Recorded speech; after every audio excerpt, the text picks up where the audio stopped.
progresif, salam setara, salam gender equality. Selamat datang teman-teman di podcast Regresif IKFH Undip dalam Women in the Law atau Perempuan dalam Hukum. Untuk episode ke-7 kali ini kita akan membahas tentang glass ceiling, the challenge of women in election and in politics. Untuk episode ini saya akan menampilkan seorang tokoh perempuan yang super sangat inspiratif. Untuk itu saya akan menayangkan siapakah tokoh kita kali ini.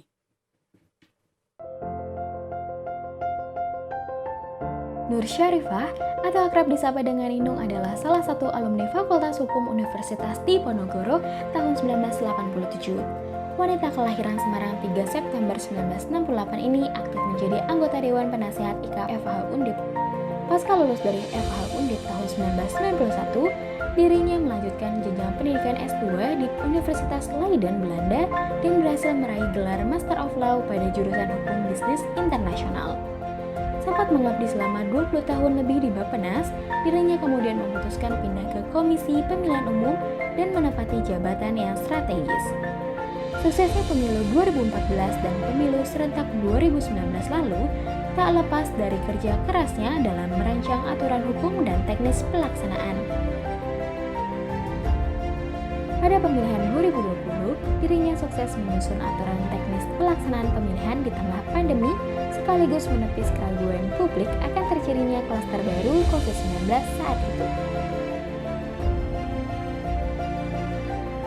Kesehariannya di masa pandemi ini, Nur Syarifah yang kini menjabat sebagai Kepala Biro Perundang-undangan KPU RI lebih banyak menghabiskan waktu kerjanya dengan memimpin rapat-rapat koordinasi secara daring.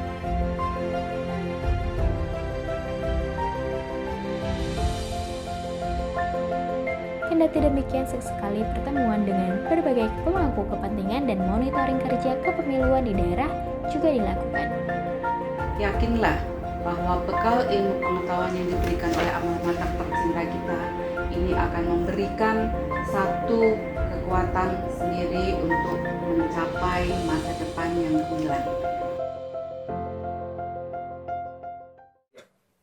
Yes, akhirnya kita sudah tahu siapa tokoh perempuan inspiratif yang akan menemani kita ya pada bincang-bincang dalam Women in the Law ini. Halo Mbak Inung, ho hahet med yau. Oh, susah nih kalau pakai bahasa Belanda. Kita perlu pakai bahasa Jawa jawabnya ya, karena kembali ke akar kita. Piye kabare Mbak katanya? Apa kabar Mbak Inung? Baik. Baik ya. Ikmisi Mbak. Mbak boleh diceritakan nggak Mbak kabar Mbak sekarang gitu ya?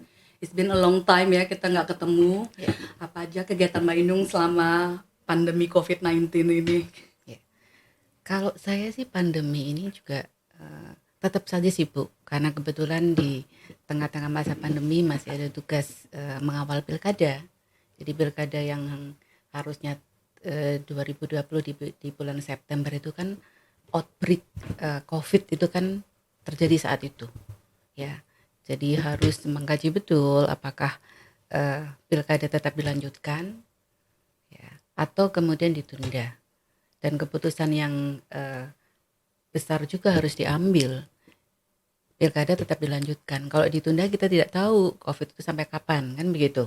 Ya, sementara daerah memerlukan pejabat-pejabat kepala daerah maupun wakil kepala daerah yang definitif untuk bisa melanjutkan pembangunan.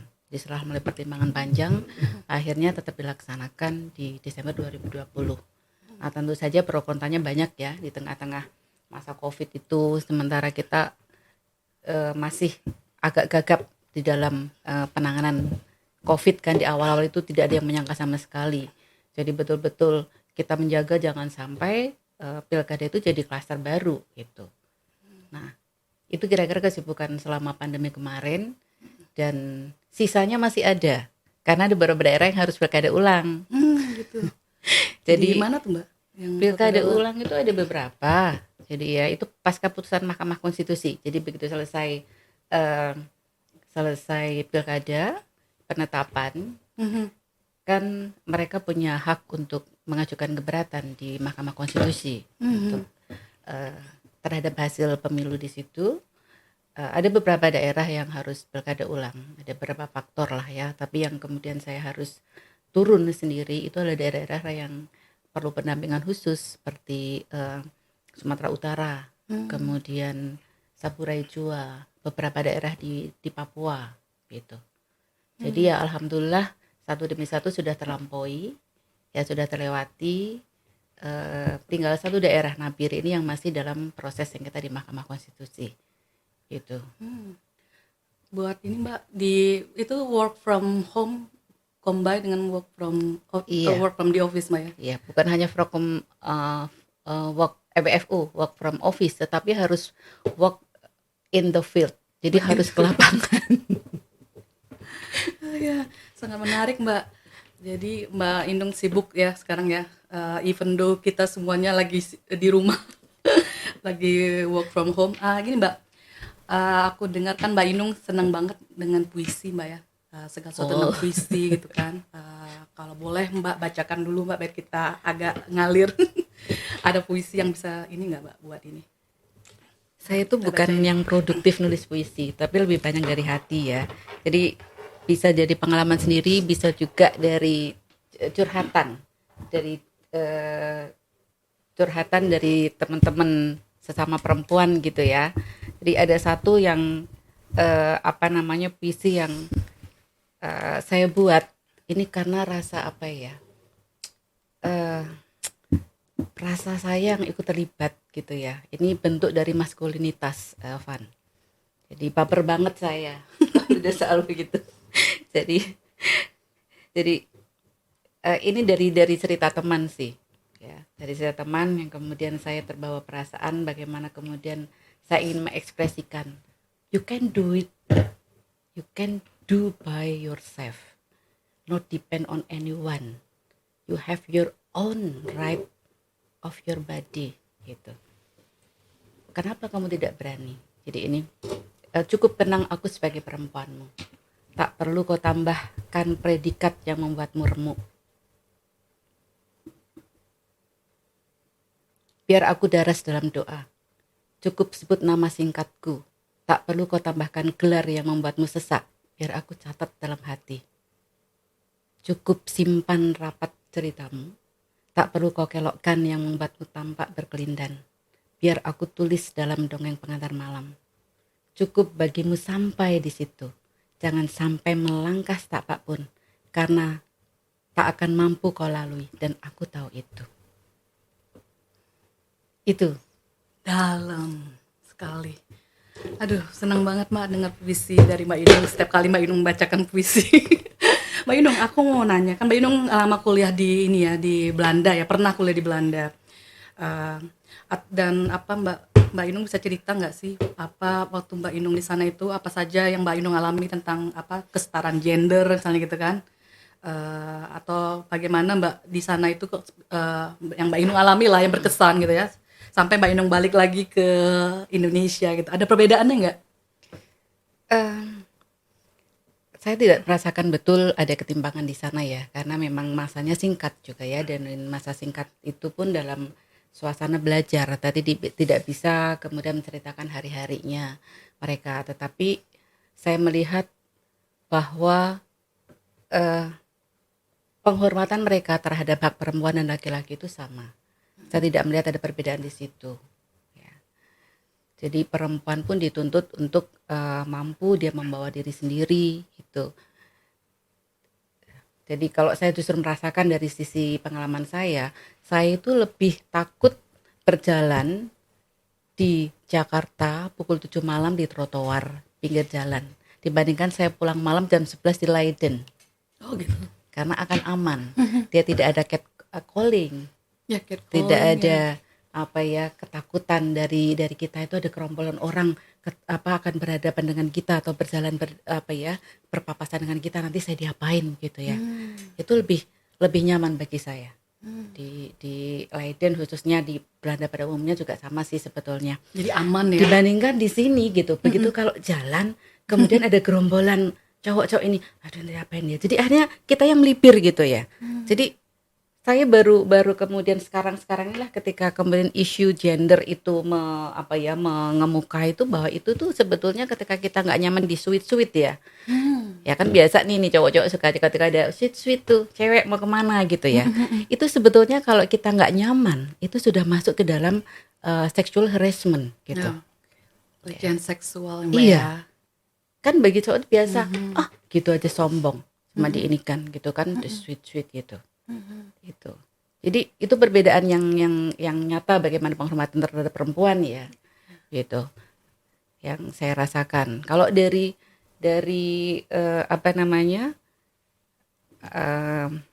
angka-angka misalnya ya, beberapa data yang saya baca gitu.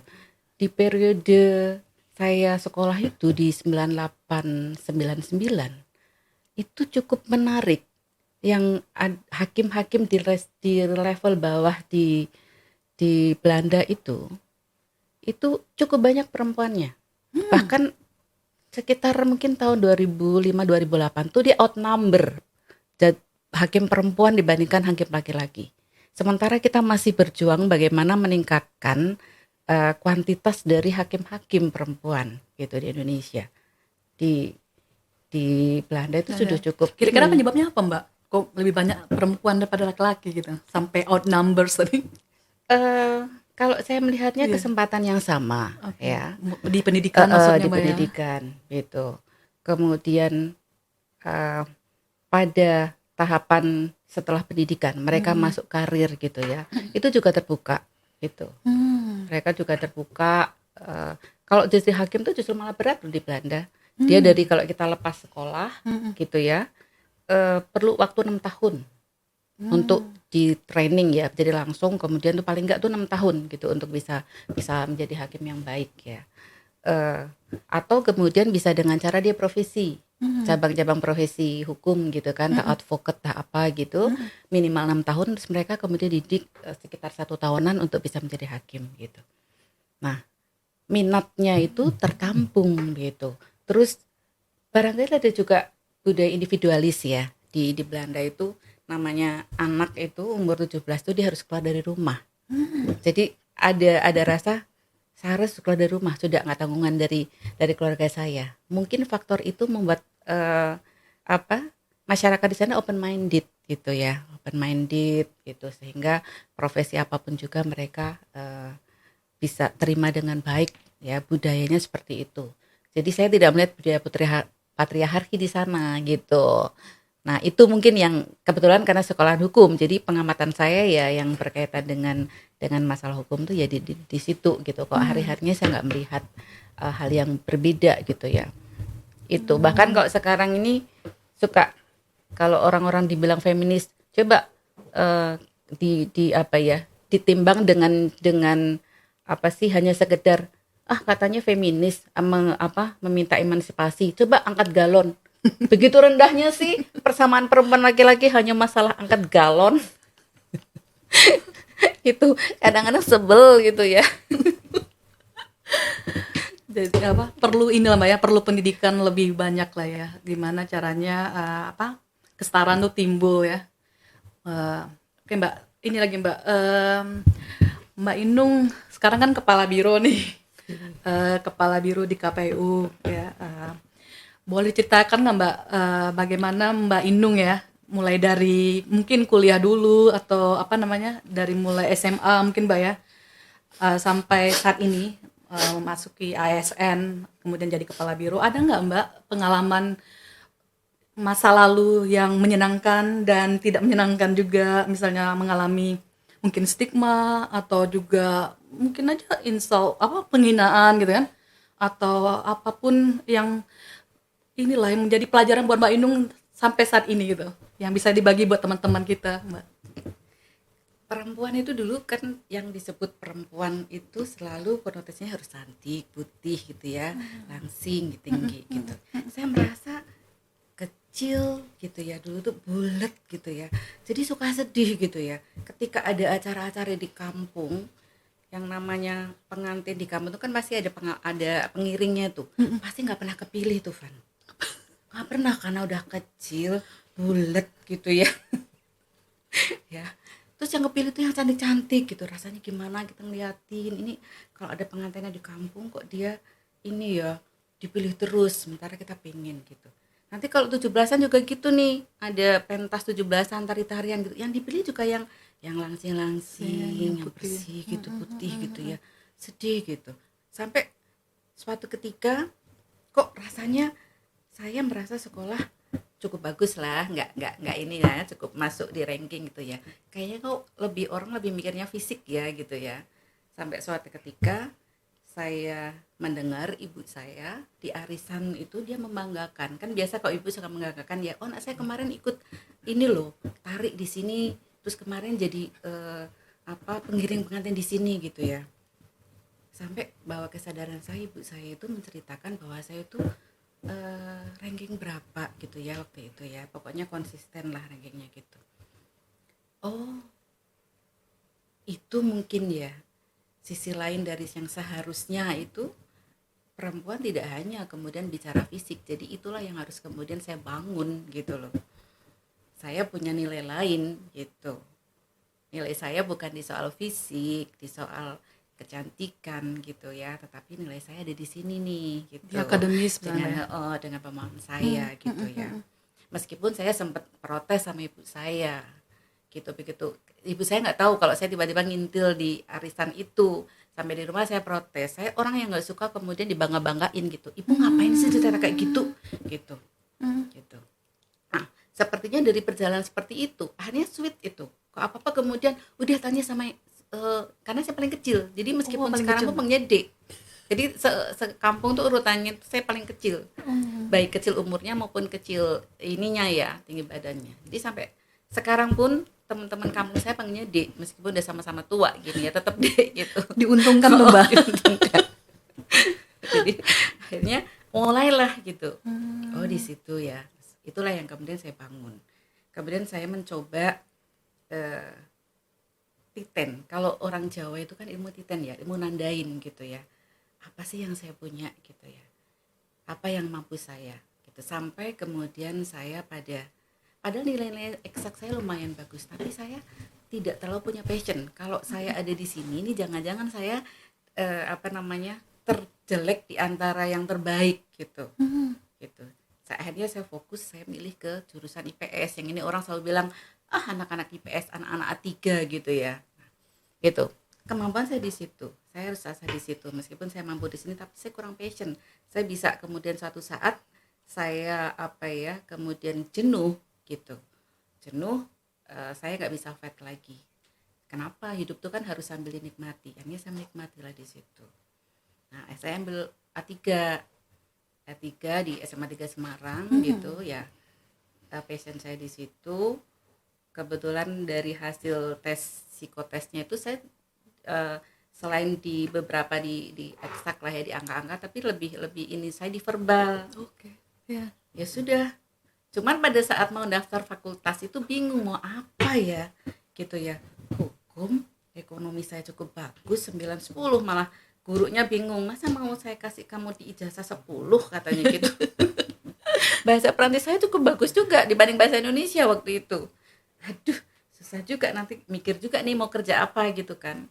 Saya pikir saya punya passion untuk ngajar. Ya sudahlah, hukum seandainya nggak jadi profesi hukum kan bisa jadi dosen gitu. Jadi akhirnya saya ambil hukum. Hukum itu juga saya ngintip dulu teman-teman saya ngisi PMDK ya, zaman 87, kelihatan banget ya umurnya berapa ya. 87. Udah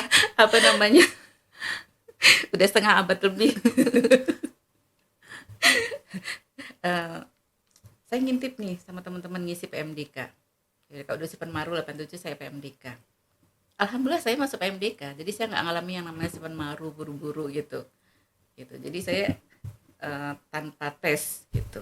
Dan sebagai bentuk syukur saya, begitu dari SMA 3 itu Jalan Pemuda ya, depan Balai Kota itu. Untuk daftar ulang ke Undip itu saya jalan kaki siang-siang jeblok tengah bolong. Perlu bentuk perjuangan rasa syukur Mbak. saya.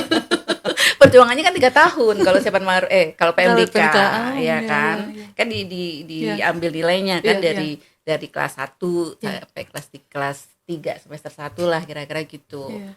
Jadi bentuk syukur saya, jadi saya nabung nih, saya modelnya itu bukan model yang ngegas, jadi rupanya saya tahu, jadi saya harus model orang yang merencanakan dulu gitu, bukan yang instan. Nah, itulah yang kemudian bekal saya gunakan di Fakultas Hukum Undip pun saya milihnya juga jurusan yang ini yang zaman dulu itu konotasinya ini Susah dunia kerja. cowok, Oh? pidana Oh, itu kan pidana jarang itu, banget oke. perempuan. Oh ya. Iya, pidana Fakultas Hukum Undip itu banyak kan cowok daripada ceweknya gitu. Jadi milih yang itu karena perdata banyak, dagang banyak. Adalah kalau pidana, kalau saya nggak bisa jadi jaksa atau hakim, saya kan bisa jadi dosen sekali lagi gitu. Itu. Mbak Inung udah punya perencanaan yang kuat juga ya waktu jadi mahasiswa ya. Iya, Artinya udah bayangan lah mikir kira-kira ya apa ke gitu. mau kemana setelah Nah, kuliah nantinya gitu kan. Ambil pidana karena sebenarnya pengen ambil apa Mbak, mau jadi jaksa atau jadi hakim kan. kalau tidak ya, kalau saya pikir nanti tidak sesuai dengan passion saya, toh masih bisa dosen kan begitu. Waktu kuliah ada ini nggak Mbak yang buat Mbak Inung down gitu loh, dari teman-teman gitu ya. Kalau tadi SMA kan ada apa tadi, fisik ya, kayak dibanding-bandingin antara yang apa secara fisik antara satu teman Iya, dengan jadi teman masih, lain gitu ya. Nah kalau di kampus ada nggak Mbak yang membuat Mbak Inung jadi aduh ini Enggak sih, nggak ada ya? enggak kondusif banget lah Iya, di Undip kampus gitu ya. itu. Jadi apa namanya, nggak ada yang apa Atau sih. Mbak Inung sibuk belajar kali?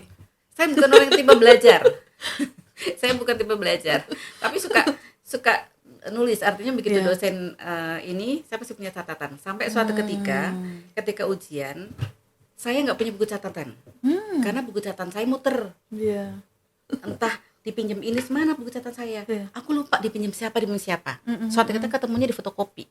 Lu ini kan punya saya, tapi saya justru dapetnya fotokopi, bukunya entah kemana, ketahuan. Sampai akhirnya aku ikut seleksi ya ASN Mbak ya, PNS ya dulu ya namanya. Diterima di pertamanya di ini Di Mbak ya, Bappenas. di Bappenas, baru akhirnya ke KPU ya. KPU. Itu ada ini nggak Mbak? Ada halangan nggak Mbak dari Bappenas ke KPU? Misalnya ini gitu. Yang lucu itu di Bappenas. Di Bappenas itu kondusif ya, karena kita itu begitu 4 tahun setidaknya kerja kan didorong untuk sekolah. Jadi kenapa saya milih juga Bappenas? Meskipun awalnya saya nggak tahu Bappenas itu apa sih gitu ya. Tapi karena bicara perencanaan itu kayaknya tadi yang saya katakan, saya punya suatu langkah itu terbiasa dengan merencanakan dulu, sehingga ini jangan-jangan cocok dengan passion saya gitu kan. Masuklah perencanaan gitu. Di situ Bappenas itu segala macam ilmu ada di situ. Jadi Bappenas itu kayak Indonesia mini gitu ya. Jadi karena kan semua perencanaan dulu tuh masuk ke Bappenas. Oke. Di anggaran itu ada anggaran pembangunan yang kita dulu dip ya istilahnya, daftar isian proyek, masih namanya proyek-proyek sama anggaran rutin. Nah, semua anggaran pembangunan itu harus masuk proyek pemeriksaan atau penelitian Bappenas. Jadi semua orang pinter tuh kumpul di situ. Dan sampai sekarang pun orang Bappenas ini banyak yang keluar dari Bappenas karena diambil oleh kementerian gitu. Termasuk Mbak Inung dong. Alhamdulillah. Jadi itu. Cuman kan kita orang kampung ya. Iya. Jadi memang ada rasa minder gitu. Ada rasa apa, terutama dari soal bahasa Inggris gitu. Ada hal yang lucu nih, Van. Jadi ketika kepala biro saya itu perempuan dan bisa dikatakan orang kenal lah, cukup galak lah beliau itu ya. Tapi itu mungkin juga bagian dari proses saya yang ikut membentuk saya bagaimana berpikir. Beliau tuh suka tiba-tiba gitu ya, kalau kerjaan agak longgar gitu, ngumpulin stafnya, terus diajak ngomong bahasa Inggris. Jadi harus diskusinya bahasa Inggris. Ngedadak gitu kan, waktu itu temanya apa lupa lah ya gitu. Kebayangkan kita bahasa Inggris 87 di Semarang, belum banyak kursus bahasa Inggris. Kemudian pelajaran bahasa Inggris lebih banyak grammar gitu-gitu ya, conversation kan jarang ya. Gitu suruh ngomong saya gitu kan. Yang saya maksudkan tuh penegakan hukum. Karena nggak ngerti istilah kayak gitu, saya ngomongnya apa coba? Law erection. Aduh. Bayangin itu senior saya yang di sebelah tuh kaki tuh diinjak karena takut takut kan, kepala birunya tuh galak gitu loh Van, diinjek takut marah gitu ya, tahu-tahu dia kita langsung hening tuh begitu saya ngomong kayak gitu kan, dia diam semua. Tiba-tiba sih What did you say? Gitu kan. si kepala birunya ketawa, akhirnya pecah lah semua. Kamu tadi ngomong apa Inung gitu? Lupa, saya saking takutnya. Terus saya tanya, apa sih harusnya ngomongnya? Law enforcement. Oh, law enforcement kan berdiri kan menegak-negakkan juga, tapi itu yang lain Inung, kamu masih ngejawab aja salah katanya. Mbak, kalau bosnya itu atasan Mbak Iya, Inung itu kan kepala perempuan. biro. Ada pengalaman nggak Mbak perbedaan antara atasan perempuan dengan atasan laki-laki yang Mbak temui gitu loh? Kira-kira ada apanya gitu ya? Plus minusnya? Atau nggak ada sama sekali gitu? Ada lah, Ada ya? namanya biasa itulah, Iya. perempuan tetap perempuan ya, tapi gimana kita ngambil sikap positifnya saja gitu ya. Tetap ada lah. Kalau kepala biru saya yang pertama dulu tuh modelnya tegaan gitu, perempuan yang pernah tegaan. Jadi tegaannya itu artinya gini, dia pokoknya kita rapat di sana ya, kita ketemu di sana. Sementara tempat itu belum pernah ada dalam bayangan saya sama sekali, di mana itu pula ya. Terus begitu rapat pertama ketemunya Bu Pratomo, karena urusan perempuan nih gitu kan. Terus pokoknya yang apa ya, SK Trimurti gitu ya, bahas masing isu perempuan berat banget gitu ya. Awal-awal kan belum paham yang seperti itu gitu ya. Nah ketemulah perempuan yang kedua, ibu-ibu banget gitu ya, ibu-ibu banget, jadi banyak kebanyakan. Tapi alhamdulillah nggak ada yang sampai conflicting. Bahkan di KPU tuh saya melayani 2 komisioner perempuan. Yang pertama itu Bu Ida Budiati yang sekarang di DKPP. Itu saya bisa melayani sampai selesai gitu. Yang orang mengatakan biasanya kalau perempuan dengan perempuan sulit gitu ya. Terus yang kemarin sebelum saya pindah lagi kepala Biro Perundang-undangan, kepala divisi teknisnya juga perempuan, Ibu Evi Novida Ginting Manik. Itu juga kita sejalan gitu ya.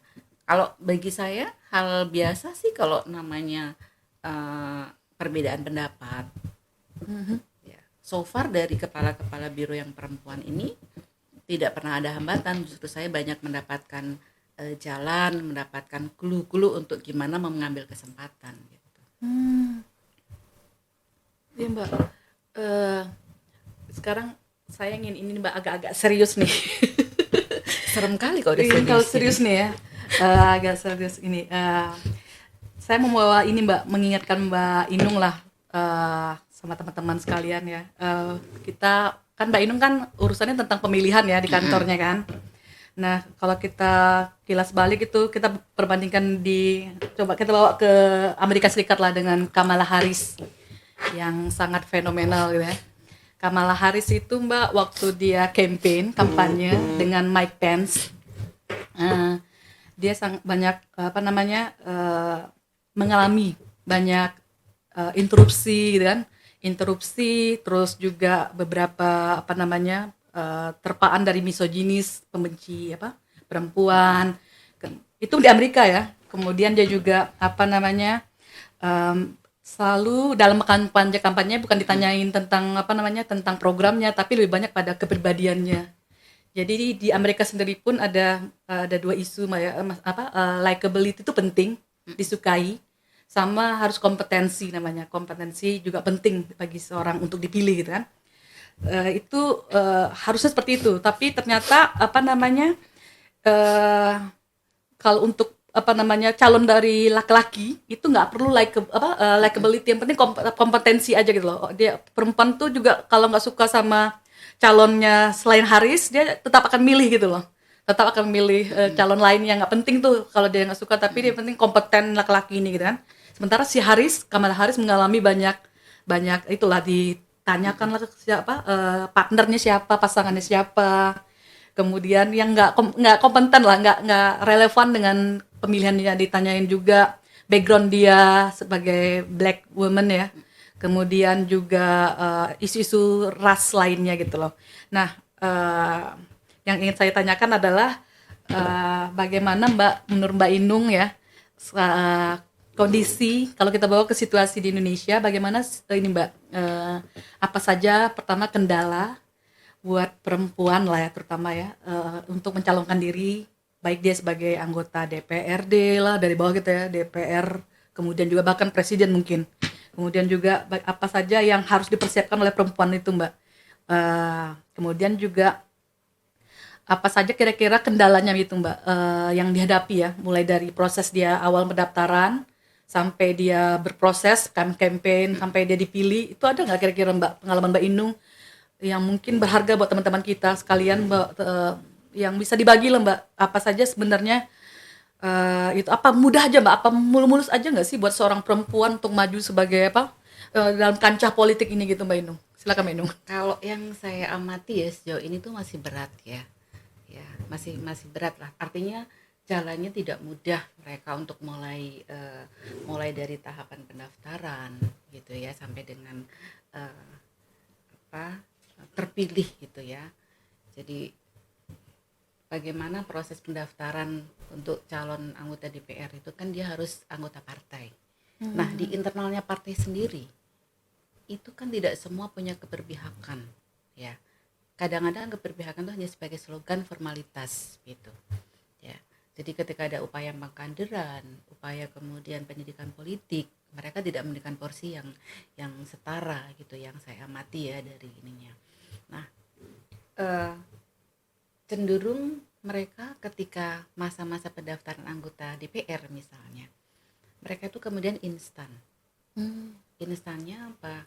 Karena aturan kita itu kan di Undang-Undang Pemilu maupun kemudian di peraturannya KPU 30% calon yang diajukan ke KPU ini dalam satu dapil itu minimal 30% perempuan. Minimal 30%. Kalau satu dapil isinya 9, berarti kan harus 3 minimal di situ.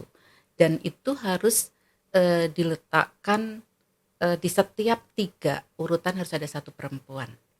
Jadi nggak boleh dia ditaruh di paling bawah untuk jadi di setiap 3 jadi 1 2 3 ini mungkin perempuannya di 1 2 3 1 atau 2 atau 3 kemudian urutan 4 5 6 gitu ya.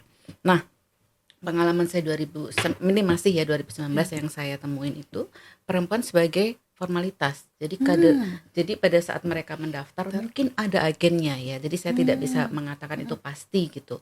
Ini pandangan saya pribadi saja sebagai agen karena apa? Ada beberapa nama perempuan itu dia terdaftar di beberapa partai. Kan nggak boleh, syaratnya dia satu orang kan hanya didaftarkan oleh satu partai dan di satu dapil, nggak bisa kemudian di beberapa dapil gitu.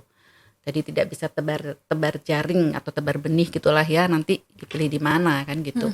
Nah, kita dapatkan ada satu nama itu ada di beberapa partai. Ya mungkin kan itulah yang tadi ada agennya kan, siapa yang suruh nyari perempuan-perempuan yang mau gitu ya.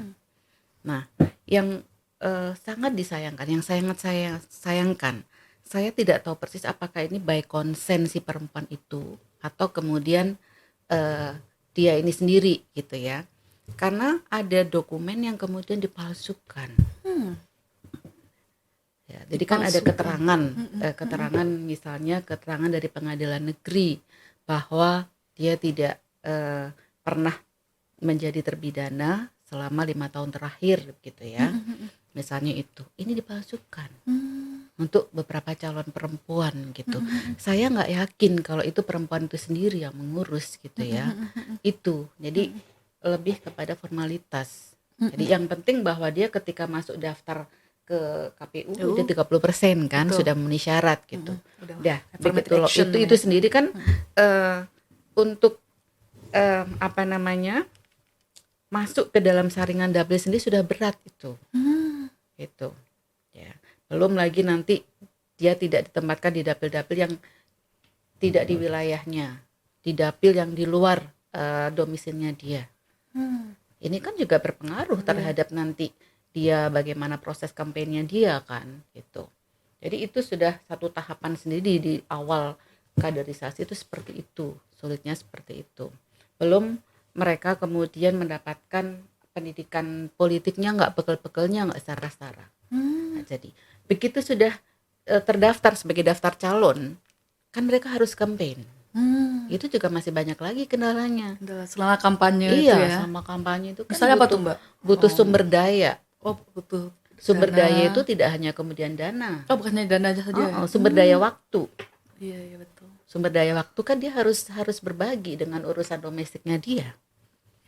Jadi pasti akan lebih mengedepankan dulu urusan domestik sambil berbagi. Sementara kalau saya melihat di ya artinya kalau modelnya Evan tadi cerita soal Kamala Harris, supporting sistemnya, suaminya kan juga support gitu ya, dia ikut kemanapun juga. Nah ini kalau kemudian pasangannya atau suaminya bukan model yang paham politik juga gitu kan, pasti akan menuntut juga untuk membagi waktunya. Akhirnya kan ada di sela-sela. Dia masih mikir keluarga. Even kemudian tidak dilarang pun naluri perempuan pasti akan mengatakan bahwa saya harus take care dulu dong urusan domestik baru kemudian urusan keluar kan begitu. Dari sumber daya waktu kan sudah terbatas, belum sumber dana. Ya, pasti akan relatif kalah dengan laki-laki.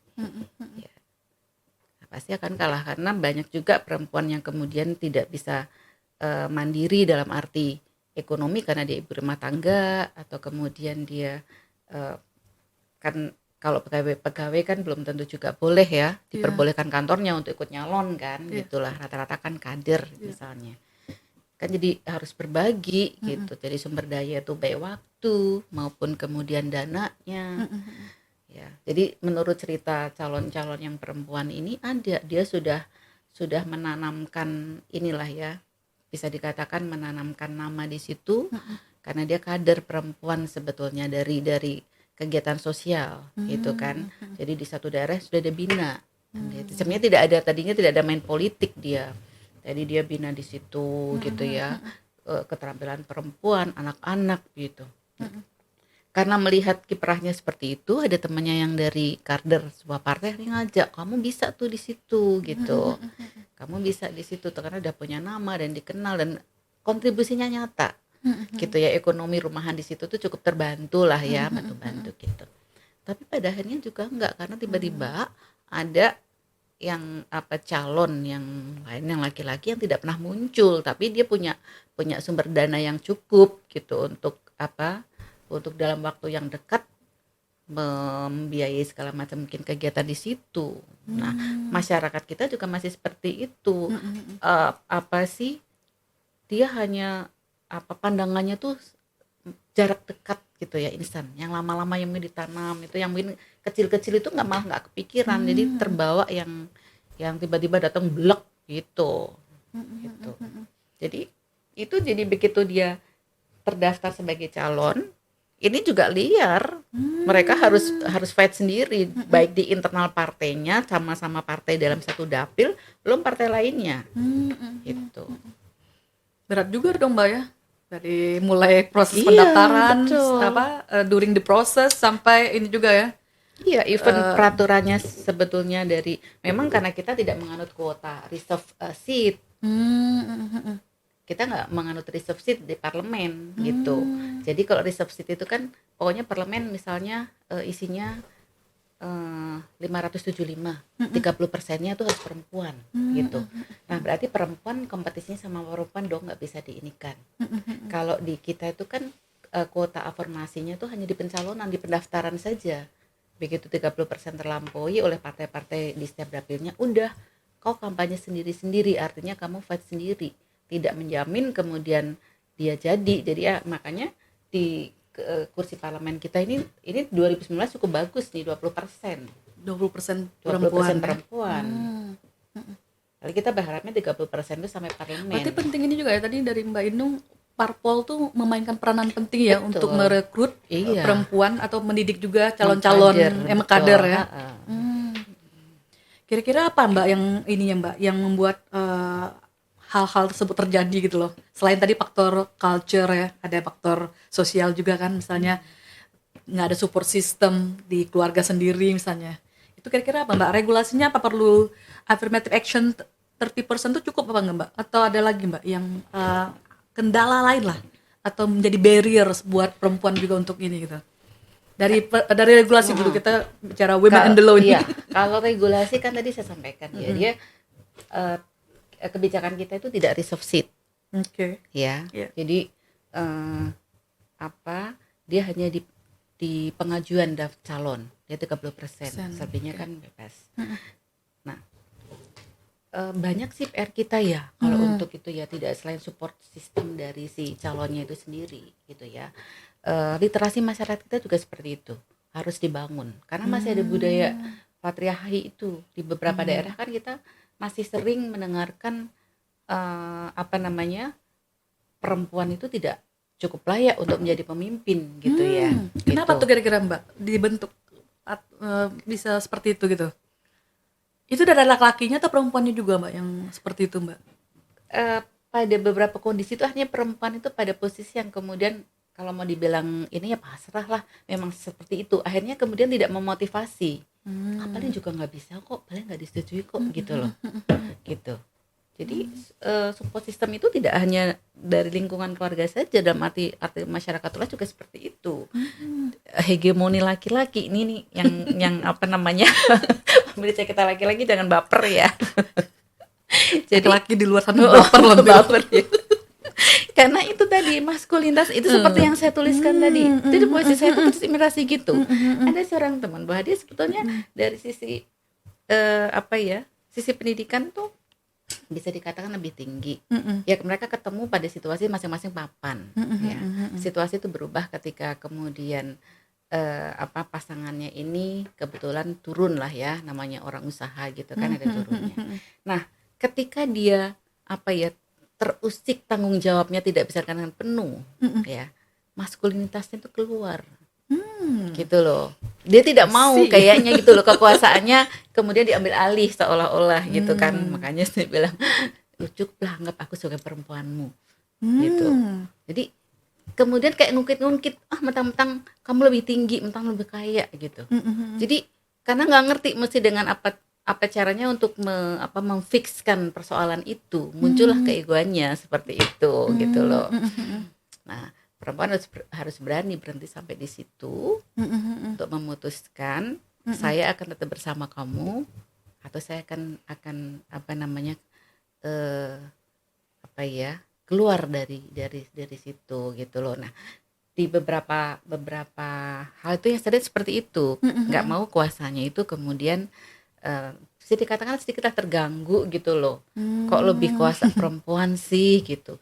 Dan kalau itu dibiarkan terus lama-lama perempuan kan jadi tidak termotivasi gitu. Dia juga merasa iya ya betul ya. Pembenaran seperti itu kan dari faktor budaya, faktor kebiasaan. Oh iya ya. Ya, jadi akhirnya menyurutkan niat, motivasi, semangat gitu loh. Itu harus. Jadi kalau bagi saya kesetaraan gender itu jangan kemudian fokusnya hanya perempuan tapi juga laki-laki. Laki-laki juga dilibatkan gitu ya. Nggak bisa kita Harus ikut ngomong serta, sisterhood. Harus sisterhood, brotherhood. Sisterhood Gitu. dan brotherhood ya. Percuma kita ngomong perempuan ketika situasinya seperti itu, lama-lama dia juga ya ngapain ya susah, ngapain ya begitu tuh. Itu apa namanya mempengaruhi. Banyak banget ya Mbak isu selain tadi regulasi juga kan ada apa sosial budaya, kemudian juga pada akhirnya laki-laki juga harus terlibat dalam apa Iya, dalam hal ini gitu ya, betul. karena perempuan juga nggak bisa sendiri kan Nggak untuk bisa. apa dalam isu apa namanya partisipasi dalam politik dan pemilihan ya Mbak ya. Jadi ini oke Mbak, jadi kalau menurut Mbak Inung, kalau di Mbak Inung sendiri di KPU ada ini nggak Mbak, ada mengalami kendala atau hambatan dalam sehari-hari gitu loh, termasuk pencapaian karir dengan peer juga dengan teman-teman Mbak Inung di sana gitu loh, terus juga dengan teman-teman perempuan juga di sana, apa yang menjadi masih ada pikiran Mbak Inung terutama di kantor Mbak Inung? Sejauh ini sih tidak ada ini ya, tidak ada masalah ya. Apa namanya? Saya mungkin perempuan pertama yang ada jadi kepala biro teknis. Wow. Jadi yang namanya biro teknis itu, jadi saya masuk di KPU itu kan di kepala biro hukum ya. Dulu biro hukum tuh menangani advokasi, sengketa sama menyusun regulasi. Nah, yang namanya jantungnya pemilu itu ada di biro teknis. biro teknis itu mulai dari menyiapkan TPS-nya, kemudian menyiapkan pemilihnya gitu ya, ngurusin yang kecil-kecil, di TPS itu isinya apa saja, surat suara lah, bilik suara lah gitu-gitu ya, yang menangani betul-betul yang ke lapangan gitu. Itu yang selalu dianggap jantungnya pemilu gitu. Nah, itu biasanya cowok itu. Oh, bisa laki-laki. Heeh, biasanya laki-laki. Nah, saya pertama lah ada di biro teknis itu. Apa yang Mbak Inung lakukan setelah Mbak Inung masuk di situ ya? Apa yang Mbak Inung lakukan untuk mengangkat atau mengajak perempuan lain agar bisalah seperti Mbak Inung? Iya, apa sih? Kalau saya sih ya tidak bisa ngajarin ya pokoknya lihat aja lah, yuk kita kerja bareng gitu ya. Nah memang kendalanya seperti itu sih. Jadi perempuan tuh kadang-kadang ya gampang pasrah, atau mungkin karena saya biasa terencana kemudian biasa fight juga ya, terus melihat kemudian ya sudahlah gini aja gitu, rasanya gemes gitu kadang-kadang. Jadi ekspektasi saya terhadap perempuan tuh justru makin justru mungkin menjadikan sedikit tidak nyaman bagi perempuan yang suka status quo, ya sudah aku gini aja gitu. Karena ekspektasi saya jadi besar gitu. Saya bisa kok kayak gini, kok kamu gitu loh. Gitu. Jadi kadang-kadang tuntutan saya ke staf perempuan sama ke staf laki-laki itu lebih kencengan ke staf perempuan gitu. Tanpa saya sadari Karena harapan gitu kan, agar harapannya mereka lebih tinggi gitu kan. Mereka bisa seperti Mbak Inung gitu ya. Kayak gitu gemes gitu. Terus karena sadar, iya ya, kenapa saya jadi kesannya jadi galak, kesannya jadi jadi instruktif gitu ya. Jadi lebih ini gitu, lebih kenceng lah gampangnya gitu. Karena ekspektasi saya pada saat nanti kalian akan sampai di sini. Kalau kalian hanya seperti itu saja untuk membuka wawasan juga malas-malasan gitu ya. Terus tidak open minded gitu. Terus hanya di lingkungannya saja gitu kan. Gimana nanti, berapa lagi nih yang bisa kita kader untuk duduk pada tingkat berikutnya gitu. Dan ketika saya pun dipindah dari kepala biro hukum kepala biro teknis pun, itu di belakang-belakang juga masih dengar saya dari orang-orang yang model ada yang model seperti itu, masa kepala biro teknis itu kan berat gini-gini, dikasih lah perempuan gitu. I don't care lah ya, udah saya tunjukkan dengan bukti saja, dengan kerja gitu. Saya kawal pilkada pemilu 2019 kemarin. Bayangin saya sendiri harus ngadepin menerima pendaftaran presiden 0102 kemarin, saya ceramahin coba. Keren Mbak Inung kayak gitu. Gitulah, jadi mungkin karena ya apapun juga sih memang cara memimpin kita kadang terpengaruh dengan ekspektasi kita ya, mungkin itu ya. Gitu. Jadi saya nggak bisa ngajarin 1+1 gitu, 1+1 2 gitu. Lihatin lah, kalau saya ngitung tuh kamu lihat gitu loh. Jadi hambatan, challenge buat perempuan kalau udah mimpin gimana Mbak? Kira-kira tadi ya ada yang yang meng-underestimate masih gitu ya? Masih lah, gitu. Masih Terus ada ya, walaupun Mbak Inung udah mimpin gitu. Masih ada lah di belakang. Kemudian ketika mungkin kita naik gitu ya, masih ada pandangan. Kemudian ya dia kan perempuan gitu, mana sih bisa gitu. Gitu masih ada lah. Meskipun itu tidak kebijakan tertulis ya. Iya. Gitu kan tetap ada. Ini Mbak, menarik Mbak. Sekarang saya mau nanya yang ini Mbak, lebih ringan lagi. Tadi udah berat kan ngomong ini ya, ngomong tentang affirmative action lah, terus challenge buat perempuan ya, tadi udah banyak Mbak Inung singgung. Nah saya ingin melihat bertanya Mbak, apa saja menurut Mbak mimpi harapan Mbak Inung yang belum tercapai lah ya, yang belum tercapai dan dalam waktu dekat nih Mbak akan Mbak Inung capai lah, atau dalam waktu panjang nanti akan menjadi tujuan dari Mbak Inung gitu loh. Apa Mbak harapan ini yang belum tercapai itu apa? Apa ya? Kayaknya udah semua kan, udah Saya jadi kepala biro loh. Saya bekerja tuh dengan hati gitu. Udah jadi penasehat Mbak, penasehat ini. Penasehat. IKFH. penasihat tim IKFH. Nanti penasihat tim kampanye siapa lagi? Enggak lah, saya nggak akan main politik lah gitu ya. Itu bukan passion saya. Tapi saya apa sih? Saya tuh passion saya tuh sebenarnya mengajar gitu ya.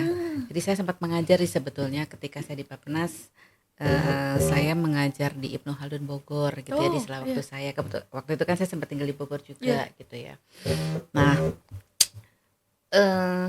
bisa ngajar kemudian bisa bikin buku tapi yang apa ya isi reading gitu. Saya punya buku baru satu. Apa tuh? Hukum Perjanjian, itu modul UT. Oh. Tapi itu agak serius dong berarti ya. Oh, itu serius itu. Itu juga ada KKN-nya juga sih karena teman saya di UT kemudian dia cari penulis. Tapi ya dia beberapa ini sih ada beberapa kandidat. Kemudian ya saya alhamdulillah gitu ya dengan ini saya. Nah, cuman kalau sudah kita terbiasa akhirnya banyak ngomong gini gitu ya. Terus dunia akademis juga kita tinggalkan gitu. Mulainya di mana gitu mau nulis lagi gitu. Nah, saya pengennya nulisnya tuh yang nggak berat-berat kayak gitu ya. Masih banyak lah yang profesional bisa nulis. Tapi tadi pengalaman ini jadi menjadi inspirasi lah kira-kira yang praktis-praktis gitu loh. Cuma entah kapan itu terwujud ya. Jadi kalau pengen nulis apa tadi Mbak? Berarti yang pengen ringan-ringan dulu ya. Nanti apa baru sih jadi untuk memotivasi aja, untuk menginspirasi aja. cerita gitu Mbak, gitu. story, novel gitu ya, enggak? Mau enggak? Atau biografi Mbak Inung gitu. Aduh, terlalu jauh lah saya. Siapa sih saya ini sampai biografi? Tadi katanya pengen nulis kan? Bisa aja mulai dari biografi dulu. Iya. Iya kan, mulai biografi dulu. Atau puisi Mbak, kumpulan puisi Mbak Inung sangat menarik loh. Kan kita sering ada acara sebelumnya kan Mbak buat puisi itu Mbak, kumpulan puisi-puisi Mbak Inung gitu loh. Saya cari deh tersebar di mana-mana itu juga karena iseng gitu. Iya. Mbak Inung waktu buat puisi itu perlu apa Mbak? Perlu inspirasi atau seketika itu aja Mbak? Perlu apa dulu? Harus makan ngemil dulu. Makanya saya bilang tadi saya sebetulnya bukan siapa-siapa. Nulis puisi itu bukan puisi yang produktif juga gitu. Bisa-bisa aja di pesawat gitu ya. Serbet makan itu dikasih bisa aja tiba-tiba nulis itu dapet gitu ya. Terus apa tadi itu kan cerita teman tadi ketika saya ikut merasa gemes gitu. Kamu yang mutusin kamu mau keluar, mau quit atau mau terus, itu konsekuensinya di kamu gitu. Tapi saking saya nggak bisa ngomong karena saya tahu kadang-kadang perempuan cerita itu kan tidak untuk mendapatkan apa ya feedback, dia hanya ingin mendengarkan. Gitu ya, hanya ingin didengarkan gitu ya. Jadi ada orang yang empati sama dia. Jadi tidak ingin kemudian dinasihati apa. Tapi hati saya yang kemudian menasihati, kamu tuh kamu mampu. Dia menggunakan jadi seolah meninggikan. Kamu tuh kan mentang-mentang kamu pendidikan lebih tinggi. Itu kan seolah menegasikan. Pendidikan tinggi kan dicapai dengan sebuah pengorbanan, tapi dengan kata-kata negasi itu digunakan untuk menekankan tentang kamu tinggi terus begini begitu. Jadi selalu kesalahan dari perempuan. Itu dibaper nih ya gitu ya soal perempuan ya. Unfinished business ya. Jadi gitu kan. Jadi karena nggak bisa ngomong, nggak bisa nasehatin. Kalau saya nasehatin bisa lagi beda ini gitu ya. You quit or not gitu kan. If you go ya. Ya udah kocak-kocak kamu, tapi kan nggak untuk diperdengarkan. Jadi kira-kira inspirasinya seperti itu gitu. Gitu ya Mbak. Ya begitulah Mbak. Apa yang paling berkesan Mbak dalam hidup Mbak Inung nih? Mbak Inungnya dari mulai dulu Mbak Inung mulai dari SMP, SMA, kuliah gitu ya, kemudian di Bappenas, kemudian sampai sekarang ini menjadi seorang women leader Mbak. Jadi apa Mbak yang paling berkesan lah Mbak gitu loh, yang diantara fase-fase kehidupan Mbak Inung gitu loh, yang bisa menjadi pelajaran buat teman-teman sekalian gitu. Apa ya? Saya waktu di SMA kan juga ngikut itu ya, pencinta alam ya sama 3 gitu ya. Itu juga membantu karakter saya menjadi pribadi yang tidak pernah menyerah. Jadi tabah sampai akhir. Kita punya mutu tuh tabah sampai akhir. Kalau saya renungkan dari hidup saya sampai sekarang, kita tuh harus tahu diri sendiri kita tuh maunya apa. So far kalau kita nggak tahu apa yang kita inginkan, kita akan nggak bisa menentukan arah. Gitu. Kita mau kemana? Jadi akhirnya ikut-ikutan. Nah, itu yang saya rasakan gitu ya, saya kemudian apa sih yang eh, saya tuh tahu apa yang saya mau, kira-kira begitu ya. Dari situ saya merencanakan ini itu. Meskipun di perjalanan tidak harus selalu terencana, tiba-tiba saja ini, tiba-tiba saja itu gitu ya. Tapi ketika saya dapat satu amanah gitu, ya saya harus tanggung jawab, harus tabah sampai akhir. Bahkan saya sempat kemudian ketika di Bappenas, karena terbiasa berpikir perencanaan, apa namanya, pelaksanaan, kemudian bagaimana evaluasi, jadi satu pola pikir yang sistematis gitu ya. Akhirnya banyak hal yang saya dapat gitu. Sempat saya itu palu gada, apa lo mau gua ada gitu. Itu Jadi kapan tuh Mbak sempat palu gada itu Mbak? di Bappenas, ketika di Oh, Bappenas Bappenas itu saya sempat karena kemudian saya suka baca juga ya. Jadi tiba-tiba saya diundang untuk mengajar kontrak. Kemudian tiba-tiba di Batan diundang, entah itu nama dari mana gitu ceritanya ya, dapatnya katanya dari si A si B, sebagaimana ngajarin mereka tentang izin, tentang nuklir segala macam yang saya nggak paham secara substansi, tapi kembali ke hukum gitu ya. Artinya basicnya adalah persoalan hukum gitu ya. Kemudian terlibat juga di dalam pembuatan peraturan pengadaan barang dan jasa. Saya sempat jadi legal advisernya komisaris PT Bukit Asam. Wow. Selama 5 tahun. Jauh sekali, serius. Wow. Kalau saya tidak pindah ke KPU saat itu mungkin masih terus, tapi karena sudah nggak bisa waktu. Nah, tapi konsekuensinya kan saya nggak bisa koruptif di jam-jam kantor dong. Berarti saya harus extra time di luar jam kantor, saya mengerjakan pekerjaan itu gitu. Itu ini ya, BUMN ya? BUMN. Oh, iya. Jadi POC-nya kan Board of Commission, komisarisnya kan dia apa namanya, bisa ini ya, ada beberapa struktur. Nah, saya legal advisor saat itu. Gitu. Tiba-tiba udahlah, saya harus ngambil sikap ini gitu Mbak ya, masuk ke KPU, gitu ya. kan nggak bisa lagi ini kan. Dan kebetulan saya masuk kan pas puncaknya di pemilu 2014, 2013-14 kan. Iya. Jadi saya harus komit dong gitu. Jadi ini, tapi alhamdulillah semua udah selesai, dan kebetulan pas RUPS juga untuk pergantian karena sudah 5 tahun di kepengurusan Dewan Komisarisnya itu. Jadi sempat juga ketika awal BOS bantuan operasional sekolah gitu ya, tiba-tiba diundang untuk menjelaskan ke guru-guru apa itu BOS, gimana nyusun akuntansi, coba bayangin. Itulah saya sempat apa aja, dan pengalaman saya Itu lagi desperado tuh gimana bisa masuk sih? Enggak juga, justru pada saat saya tuh di perjalanan karir saya itu beberapa tempat tuh saya ditempatkan di unit yang baru sama sekali. Jadi satu unit kerja yang baru. Saya di awal tuh kan ngurusin hukum. Jadi mitra saya untuk proyek-proyek pembangunan tuh kehakiman, itu kehakimannya kejaksaan gitu. Ya. Terus Mahkamah Agung. Terus tiba-tiba saya ditugaskan di satu unit kerja baru namanya Direktorat Pengembangan Kerjasama Swasta. Infrastruktur, bayangin saya nggak paham infrastruktur. Saat itulah kemudian sama-sama nih yang masuk di unit itu orang baru semua gitu. Tapi di sini komposisinya ada yang legal, saya yang di legal, kemudian ada yang aspek finansial, kemudian ada aspek kelembagaan infrastruktur. Jadilah saya harus belajar itu tentang infrastruktur. Yang sekarang muncul, yang mulai berkembang itu BOT itu dari situ, dari direktorat saya bekerja, sehingga pada saat kita di situ apa yang harus kita kerjakan, tugas apa yang diamanahkan oleh pimpinan dengan unit kerja baru ini, kita buat peta saat itu, peta kebutuhan. Jadi kita proyeksikan dalam 5 tahun pemerintah tuh punya uang berapa sih untuk bangun infrastruktur dasar sama infrastruktur komersil gitu. Ketemulah angka-angka kebutuhan 5 tahun ke datang. Kalau Indonesia mau maju, infrastruktur kan salah satu poin ya untuk membuka akses ekonomi kan di situ. Jadi ketemulah angka dari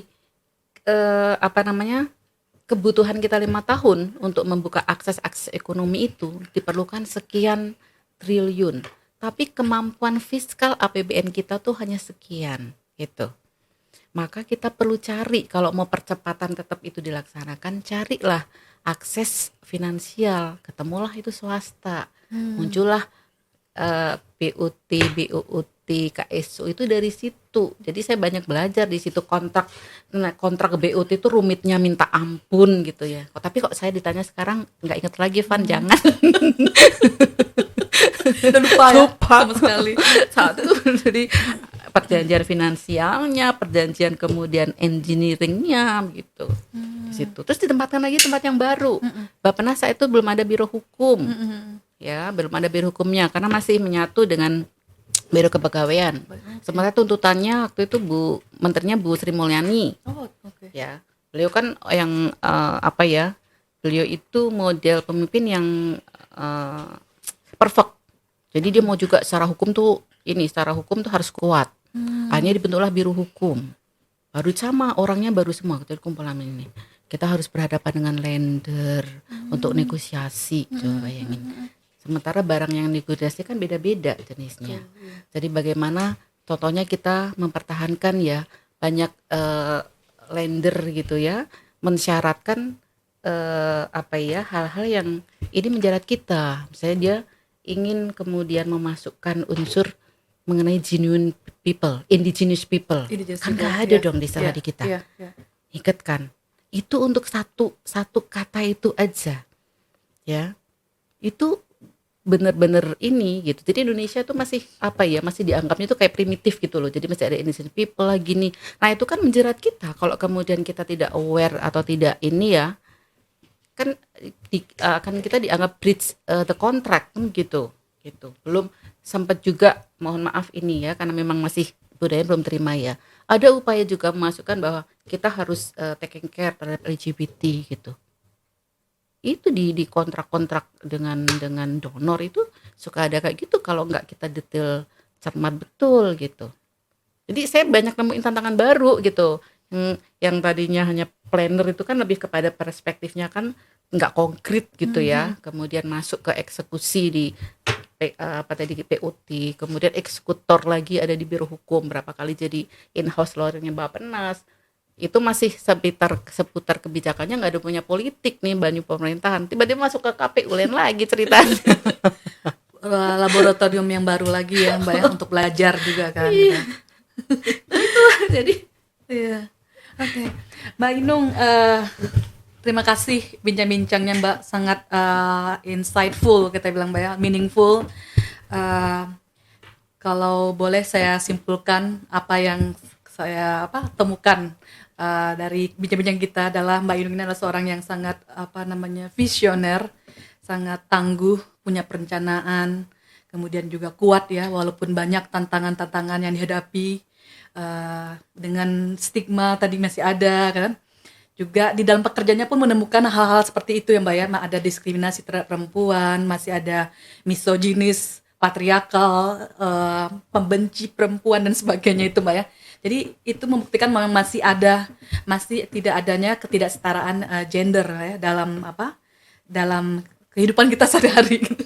Nah, kalau saya boleh nyimpulkan mengenai masalah konteks tentang election Mbak, bahwa perempuan masih saya buat catatan sini masih menghadapi berbagai hambatan lah ya dalam partisipasi di ruang pemilu terutama ya, sehingga dampak dari rendahnya partisipasi perempuan itu di dalam struktur politik yang bersifat formal ini tentunya akan mempengaruhi kebijakan yang lebih sensitif terhadap perempuan ya. Betul. Dan kepentingan perempuan pun sulit untuk diartikulasikan di dalam sehari-hari gitu ya. Nah, artinya di sini regulasi itu tidak boleh setengah-setengah. Dia harus dari hilir ke hulu, harus ada monitoring, evaluasi terhadap pelaksanaan kebijakan maupun regulasi itu sendiri yang bersifat menghambat. Jadi itu demikian. Terima kasih Mbak Inung, Todzins ya, Dangye. Stay tune ya untuk minggu depan dan sampai ketemu. Salam kesetaraan.